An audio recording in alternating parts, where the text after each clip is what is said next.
వరకు పనిచేసేటువంటి పరిస్థితులు కనపడటం లేదు. అయితే దానికి సూపర్వైజరీ అథారిటీ ఏదైనా ఉందంటే జిల్లా స్థాయిలోనే ఉండింది తప్ప డివిజనల్ లెవెల్లోనూ నియోజకవర్గాల స్థాయిలో లేకుండా పోయింది మనకి. ఇప్పుడు ఈ వ్యవస్థను మనం బలోపేతం చేయాలి అని చెప్పి మీ అధ్యక్షతను తీసుకున్నటువంటి నిర్ణయం, గౌరవ ముఖ్యమంత్రి చంద్రబాబు నాయుడు గారు ఇచ్చినటువంటి ఆమోదం, సూచనలు ఇవన్నీ కలుపుకొని మనం ఇవాళ ఈ డిడిఓ వ్యవస్థని బలోపేతం చేస్తున్నాం.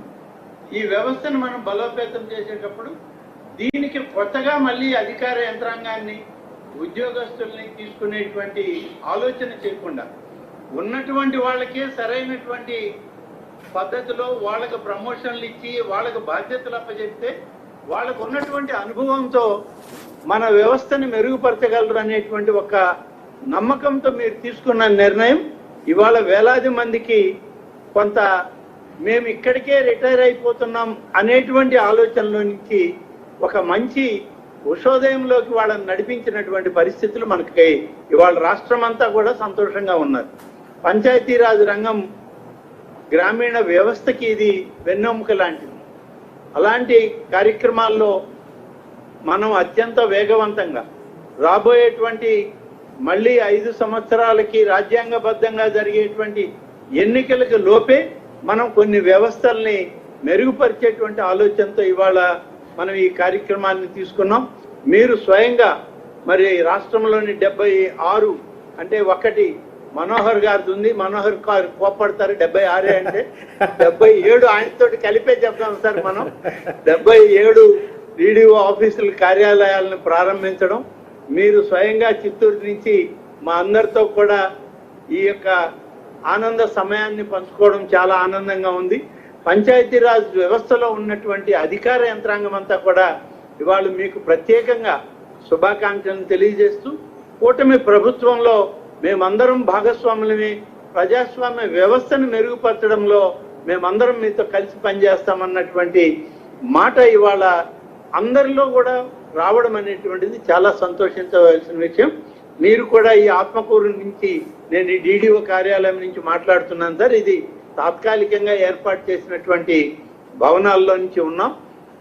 అచ్చెన్నాయుడు గారు చెప్పినటువంటి దానిలో ఒకటి వాస్తవం ఉంది సార్. మనము ప్రభుత్వాల్లో మనం ఉండి ఒక నిర్ణయం చేసినప్పుడు వాటిని శాశ్వత ప్రాతిపదిక మీద ఆ కార్యాలయాలను ఏర్పాటు చేసుకున్నట్లయితే వ్యవస్థ కూడా శాశ్వతంగా ఉంటుంది సార్. మనం శాశ్వతం కాదు, కానీ మన వ్యవస్థలు, మన ఆలోచనలు శాశ్వతంగా రాష్ట్రంలో ప్రజలకు సేవలు అందించాల్సినటువంటి అవసరం ఉంది. డిడిఓ కార్యాలయాలకి ఒక మోడల్ డిజైన్ మనమే తయారు చేయించి ఆ డిజైన్ ప్రకారమే ఈ కార్యాలయాలకి కావాల్సినటువంటి నిధులు మనకి గ్రామీణ ఆర్థిక వ్యవస్థలో మనకు కొంత ఎన్ఆర్ఈజీఎస్ వెసులుబాటు ఉంది. గతంలో కొంత సచివాలయాలు కట్టిన పరిస్థితులు కూడా ఉన్నాయి. వీటిని దృష్టిలో పెట్టుకుని మన డిడిఓ కార్యాలయాలు కూడా ఒక మోడల్ డిజైన్ తయారు చేసి దానికి ఎంత అవుతుందో ఆ ఎస్టిమేట్లు కూడా అప్రూవ్ చేసి మనం ఈ 77 కార్యాలయాలకి నిధులు వీలైతే అన్ని ఒక్కసారి మొదలు పెట్టడం. ఇవాళ మీరు ఎలా అయితే వర్చువల్ గా రాష్ట్రం అంతా ప్రారంభిస్తున్నారో అలాగే రాష్ట్రమంతా శంకుస్థాపన చేసే పరిస్థితి తీసుకోవాలి అని చెప్పి నేను తమ దృష్టికి తీసుకొస్తూ, కమిషనర్ గారు కూడా ఆ విధంగా ఆలోచన చేయాలని, మీకు అన్ని విధాలా కూడా తోడుగా ఈ వ్యవస్థని పూర్తిగా బలోపేతం చేయడానికి మేమందరం మీకు తోడుగా నడుస్తామని చెప్పి మీకు తెలియజేస్తూ, అనేక అభివృద్ధి కార్యక్రమాలు నేను అడిగిన వెంటనే ఈ ఆత్మకూరు నియోజకవర్గానికి మీరు ఎప్పటికప్పుడు మంజూరు చేస్తున్నారు. ఈ 4 సంవత్సరాల కాలం మనం ఉన్నటువంటి సమయంలో గడిచిన 5 సంవత్సరాల్లో చిన్నాభిన్నమైనటువంటి ఈ నియోజకవర్గాలు గ్రామీణ వ్యవస్థల్ని బలోపేతం చేసి, గ్రామాల్లో కనీసం మేము నడవడానికి రోడ్లు లేవనేటువంటి పరిస్థితుల్లో రోడ్డు సౌకర్యం, త్రాగునీటి సౌకర్యం, ఆరోగ్య పరిస్థితి, వాళ్ళు ఉండడానికి గృహవసతి, ఇటువంటివన్నీ కూడా మనం కల్పించాల్సిన అవసరం ఉంది. గ్రామీణ వ్యవస్థ మెరుగుపడినప్పుడు మాత్రమే మనకున్నటువంటి, మన దేశంలో మన రాజ్యాంగం మనకి ఇచ్చినటువంటి అవకాశాన్ని మనం సద్వినియోగం చేసుకున్న వాళ్ళం అవుతామని చెప్పి మీ దృష్టికి తెస్తూ, భారత రాజ్యాంగం పట్ల మీకున్న గౌరవం, మీకున్నటువంటి ఆకాంక్ష, అపేక్ష నాకు తెలియంది కాదు. కాబట్టి మీరు మరింత బలోపేతం చేయడానికి మీరు ముందుకు నడవాలి. మేమందరం తోడుగా మీతోటి ఉంటామని చెప్పి మరొకసారి తెలియజేస్తూ Thank you, ఇవాళ ఇంత మంచి అవకాశం నాకు ఇచ్చినందుకు ప్రత్యేకంగా మీకు ధన్యవాదాలు తెలియజేస్తూ సహచార మంత్రివర్యులకు అధికారులకు కూడా ప్రత్యేకంగా నేను ధన్యవాదాలు తెలియజేస్తున్నాను సార్. Thank you sir. ఈ సొంత ఆఫీసులు అనేది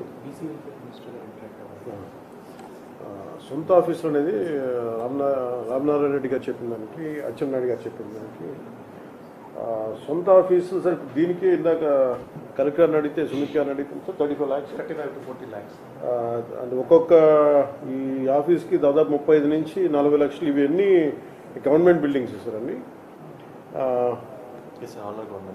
వీటిని మనం ఓన్ చేసుకోవచ్చా sir? Already own sir. Collector వాళ్ళందరూ మనకు అలొకేట్ చేశారు సార్. వాటికి జెడ్పీ ఫండ్స్ నుంచి దాదాపు 25 to 35 lakhs మనం ఖర్చు పెట్టి రెనోవేషన్. ప్రస్తుతానికి ఇవి సొంత ఆఫీసులు సార్ ఇవన్నీ. అంటే మీరు అనేది ఒకటే నమూనా ఉంటే చాలా బాగుంటుందని చెప్తా ఉన్నారు. ఖచ్చితంగా దాన్ని ఒకసారి పరిశీలిస్తాం సార్. తీసుకెళ్ళి ఒక స్టాండర్డ్ ఇదివరకు ఓల్డ్ కలెక్టరేట్స్ లాగా ఈ ఆఫీసులు అన్నీ ఒకటే నమూనాలు ఉంటే బాగుంటుందని మీ సూచనని ఖచ్చితంగా దాన్ని చర్చించి దాని ముందుకు తీసుకెళ్ళి సార్ దీంట్లో జిల్లా కలెక్టర్లు గారు కూడా వాళ్ళకు ఉన్నటువంటి అవైలబుల్ బిల్డింగ్స్ ఎక్కడైతే జిల్లా పరిషత్తుల్లోనూ ఎంపీడీఓ ఆఫీసులు మన ఎంపీపీ ఆఫీసుల దగ్గర ఉన్నటువంటి ఓల్డ్ బిల్డింగ్స్ అలొకేట్ చేశారు సార్. చాలా వరకు వాటిని మనం రెనోవేట్ చేసాం. న్యూ బిల్డింగ్స్ కావి రెనోవేట్ చేసి ప్రస్తుతం మన ఆఫీసులు నడుపుకోవడానికి వీటిని మనం అమలు చేసుకుంటూ ఉన్నాం. దీంట్లోనే కార్యాలయాలు నిలబెట్టుకొని ఉన్నాం. కానీ మనం సొంత భవనాలని ఏర్పాటు చేయడానికి స్థలం కేటాయించమని కూడా మనకి ఒక ఆదేశాలు వచ్చాయి కమిషనరేట్ నుంచి. దానికి స్థలం ఇవ్వడానికి కూడా మన దగ్గర ఉన్నటువంటి అవైలబుల్ గవర్నమెంట్ స్థలాలని పెట్టుకుంటాం. దాంట్లో పర్మనెంట్ స్ట్రక్చర్ ఉండి పర్మనెంట్ బిల్డింగ్ మన డీడీఓలకే ఉంటే దాని బాగుంటుంది అనేది మా సూచన. ఖచ్చితంగా sir, will take it forward sir. అలాగే థ్యాంక్ యూ. గౌరవ